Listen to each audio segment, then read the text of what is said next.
Bugün bizim qavmımızda kim gəlir? Tural Rəqimov. Evamanın qardaş, əfsanəsi, həqiqətən bizim işlərdən olan idmançılarımız. Abi oğlan buradadır. Dağıstanların qəlimi. Bir də Amin işte, Amin burada. Amin burada. Hoş geldin, Amin burada. Valla bilmirdim, indi gedirsən. Sürpriz elədim. Ya, sürprizə gəlib. Yetişir mi? Bir haftadır burada bir xəbərimiz yok.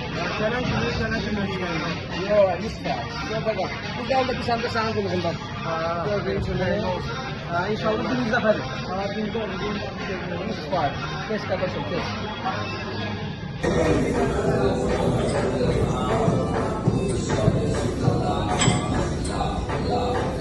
Amin neçə kilodur? Yüngülvari, Razminka, Tural Rəqimov. Qoza variantı. Döyüş ayı neçəsidir təsdiqlənib? Təsdiqləm iyunun 19-u. İyunun 19 ACA-də. İyunun 19. Səndə rəqib elə yoxdur. İnşallah kim oldu bizim fərqi yoxdur da bura. Tural qoca qurtdur bura. Yəni ki o göstərəcək nə var. Özdə ki ACA-in ən belə o zrelişli dillər də, ən belə ən gözəl döyüşləri Tural göstərir. İnşallah ona görə gözləyirlər ACA-də. Amin hər hazırlaşır. Amin desən şeyə Hoca taksin. Amin sana gelsen. Ayın 30 inşallah 2 ay. Neçəsi? Ayın 30. Ayın 30. Maşallah.